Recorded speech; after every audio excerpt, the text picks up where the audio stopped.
Lord of the Flies by William Golding. Chapter 1, The Sound of the Shell. The boy with the fair hair lowered himself down the last few feet of rock and began to pick his way toward the lagoon.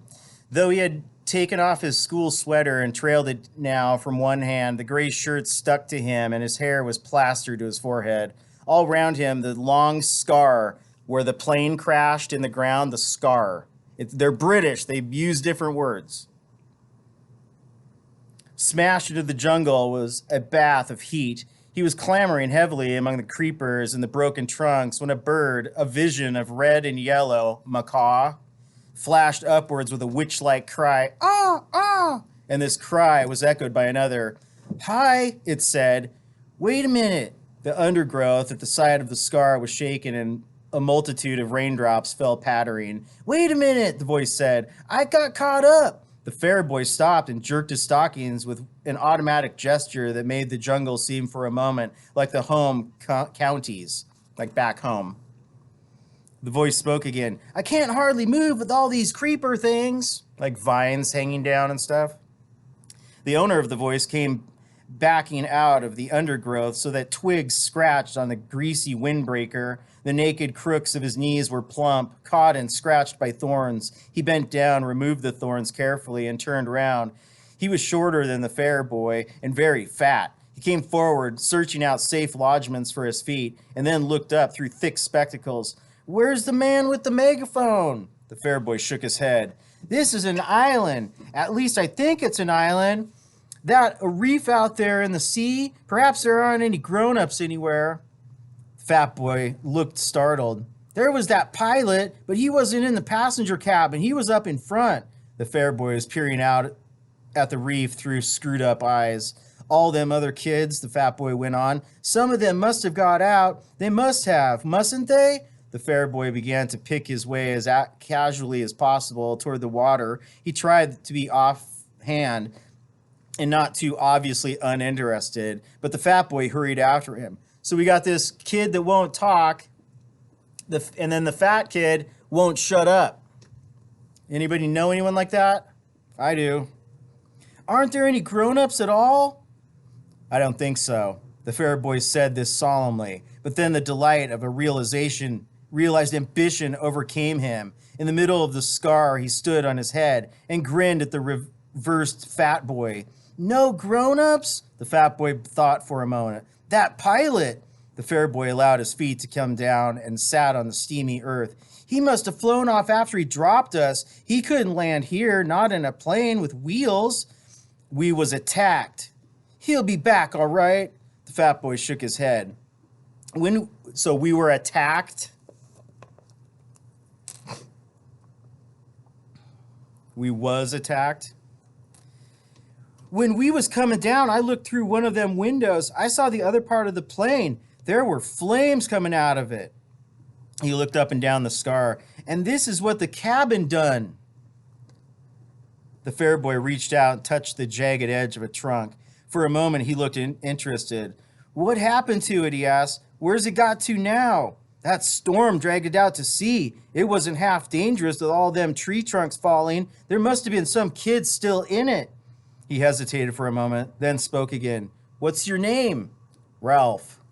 The fat boy waited to be asked his name in turn, but this proffer of acquaintance was not made. The fair boy, called Ralph, smiled vaguely, stood up, and began to make his way once more toward the lagoon. The fat boy hung steadily at his shoulder. "I expect there's a lot more of us scattered about. You haven't seen any others, have you?" Ralph shook his head and increased his speed. Then he tripped over a branch and came down with a crash. The fat boy stood by him, breathing hard. "My auntie told me not to run," he explained, "on account of my asthma." "Asthma?" "That's right. Can't catch me breath. I was the only boy in our school that had asthma," said the fat boy with a touch of pride. "And I've been wearing specs since I was 3. He took off his glasses and held them out to Ralph, blinking and smiling, and then started to wipe them against his grubby windbreaker. An expression of pain and inward concentration altered the pale contours of his face. He smeared the sweat from his cheeks and quickly adjusted the spectacles on his nose. "Them fruit?" He glanced round the scar. "Them fruit, I expect." He put on his glasses, waded away from Ralph, and crouched down among tangled foliage. I'll be out again in just a minute. Ralph disentangled himself cautiously and stole away through the branches. In a few seconds, the fat boy's grunts were behind him, and he was hurrying toward the screen that still lay between him and the lagoon. He climbed over the broken trunk and was out of the jungle. The shore was fledged with palm trees. These stood or leaned or reclined against the light, and their green feathers were 100 feet up in the air. The ground beneath them was a bank covered with coarse grass, torn everywhere by the upheavals of fallen trees, scattered with decaying coconuts and palm saplings. Behind this was the darkness of the forest proper and the open space of the scar. Ralph stood, one hand against a gray trunk, and screwed up his eyes against the shimmering water. Out there, perhaps a mile away, the white surf flinked on a coral reef, and beyond that lay open sea was dark blue. Within the irregular arc of coral, the lagoon was still as a mountain lake, blue of all shades and shadowy green and purple. The beach between the palm terrace and the water was a thin stick, endless apparently, for to Ralph's left, the perspectives of palm and beach and water drew to a point at infinity, and always, almost visible, was the heat. He jumped down from the terrace. The sand was thick over his black shoes, and the heat hit him. He became conscious of the weight of clothes, kicked his shoes off fiercely, and ripped off each stocking with its elastic garter in a single movement. Then he leapt back on the terrace, pulled off his shirt, and stood there among the skull-like coconuts with green shadows from the palms and the forest sliding over his skin. He undid the snake clasp of his belt, lugged off his shorts and pants, and stood there naked, looking at the dazzling beach and the water.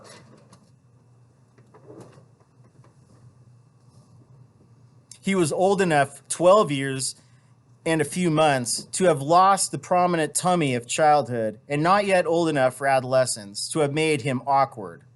You could see now that he might make a boxer as far as width and heaviness of shoulders went, but there was a mildness about his mouth and eyes that proclaimed no devil. He patted the palm trunk softly and, forced at last to believe in the reality of the island, laughed delightedly again and stood on his head. He turned neatly onto his feet, jumped down to the beach, knelt and swept a double armful of sand into a pile against his chest. Then he sat back and looked at the water with bright, excited eyes. So he's like going, oh man, I am the king of this island right here. Ralph? The fat boy lowered himself over the terrace and sat down carefully, using the edge as a seat. I'm sorry I've been such a time. Them fruit... He wiped his glasses and adjusted them on his button nose. The frame had made a deep pink V on the bridge. He looked critically at Ralph's golden body and then down at his own clothes. He laid a hand on the end of a zipper that extended down his chest. My auntie... Then he opened the zipper. So he's already feeling body shame based on Ralph's naked body. Then he opened the zipper with decision and pulled the whole windbreaker over his head. There! Ralph looked at him sidelong and said nothing. I expect we'll want to know all their names, said the fat boy, and make a list. We ought to have a meeting. Ralph did not take the hint, so the fat boy was forced to continue. I don't care what they call me, he said confidently, so long as they don't call me what they used to call me at school. Ralph was faintly interested. What was that? The fat boy glanced over his shoulder and then leaned toward Ralph. He whispered, They used to call me Piggy. Ralph shrieked with laughter. He jumped up. Piggy! Piggy! Ralph, please! Piggy clasped his hands in apprehension. I said I didn't want Piggy! Piggy! Ralph danced onto the hot air of the beach and then returned as a fighter plane with wings swept back and machine-gunned Piggy. Choo! Choo! Choo! Choo! Choo! Choo! Choo! Choo! He dived in the sand at Piggy's feet and lay there laughing. Piggy! Piggy grinned reluctantly, pleased despite himself at even this much recognition. So long as you don't tell the others, Ralph giggled into the sand. The expression of pain and concentration returned to Piggy's face. Half a sec. He hastened back into the forest. Ralph stood up and trotted along to the right. Here, the beach was interrupted abruptly by the square motif of the landscape, a great platform of pink granite thrust up uncompromisingly through forest and terrace and sand and lagoon to make a raised jetty 4 feet high. The top of this was covered with a thin layer of soil and coarse grass and shaded with young palm trees. There was not enough soil for them to grow to any height, and when they reached perhaps 20 feet tall, fell and dried, forming a crisscross pattern of trunks, very convenient to sit on. The palms that still stood made a green roof, covered on the underside with a quivering tangle of reflections from the lagoon. Ralph hauled himself onto the platform, noted the coolness and shade, shut one eye, and decided that the shadows on his body were really green. He picked his way to the seaward edge of the platform and stood looking down into the water. It was clear to the bottom and bright with efflorescence of tropical weed and coral. A school of tiny glittering fish flicked hither and thither. Ralph spoke to himself, sounding the bass strings of delight. Wizoo! Beyond the Tropical weed. Beyond the platform, there was more enchantment, some act of God, a typhoon perhaps, or the storm that had accompanied his own arrival had banked sand inside the lagoon so that there was a long, deep pool in the beach with a high ledge of pink granite at the further end.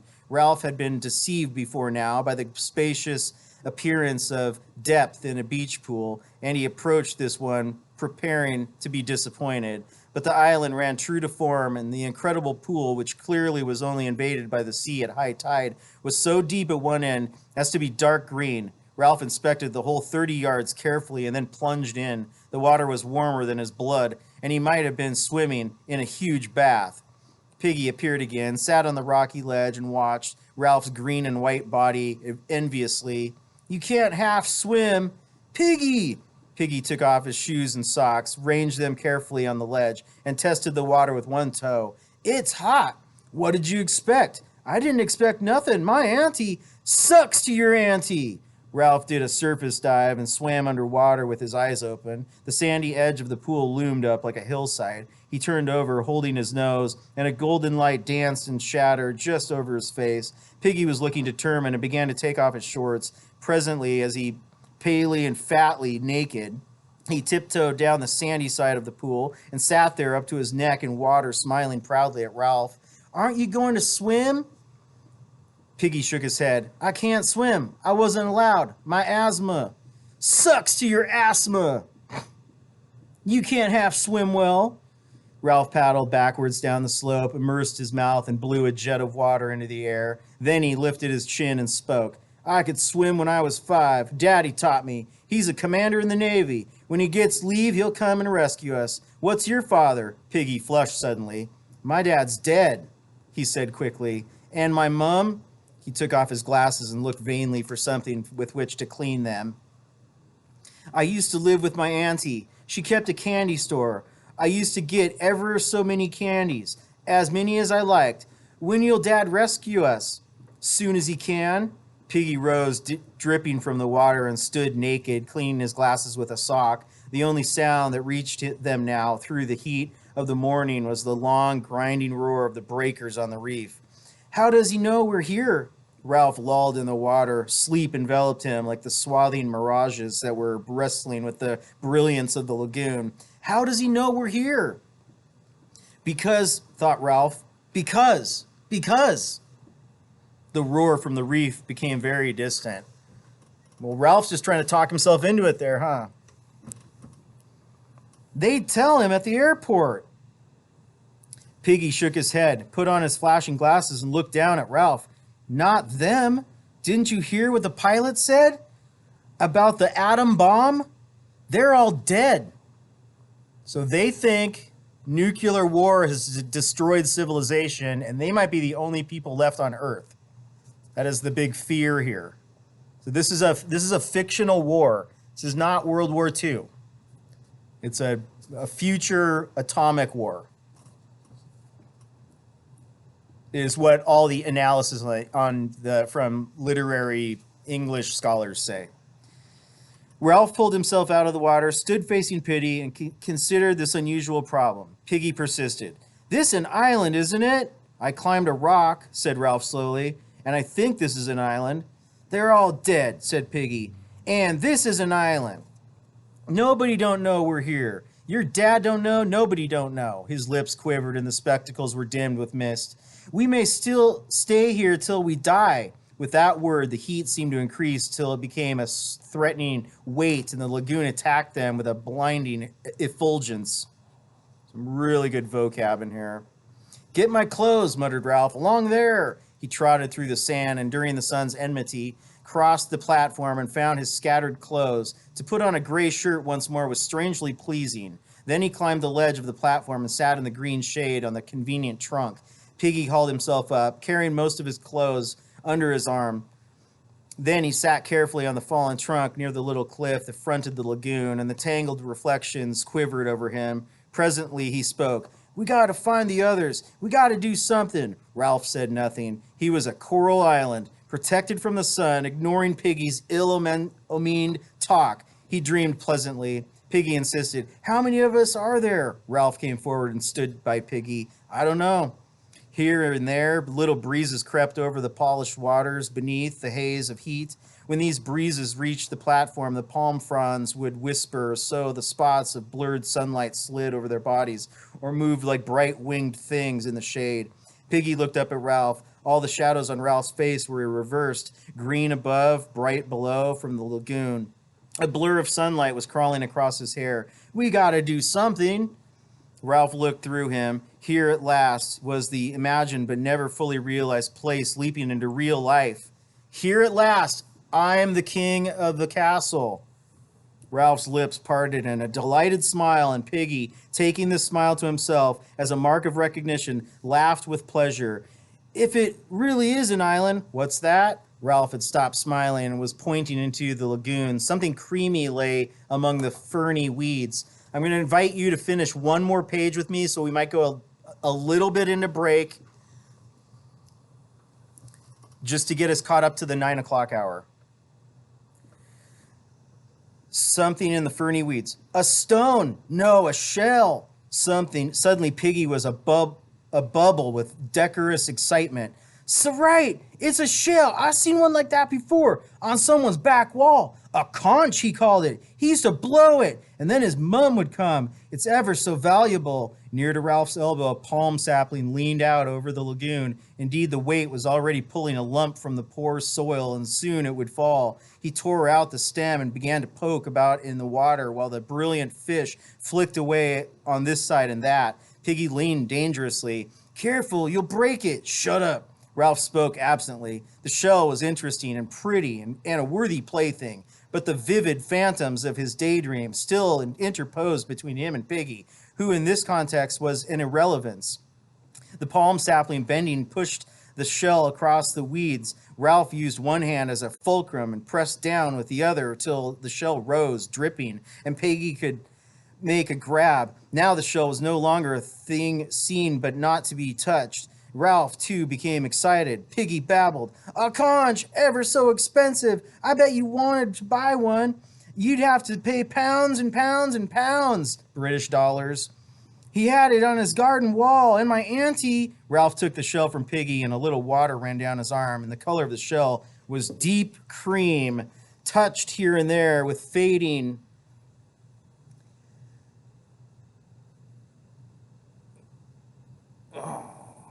cream, touched here and there with fading pink. Between the point worn away into a little hole in the pink lips of the mouth lay 18 inches of shell with a slight spiral twist and covered with a delicate embossed pattern. Ralph shook out the sand of the deep tube.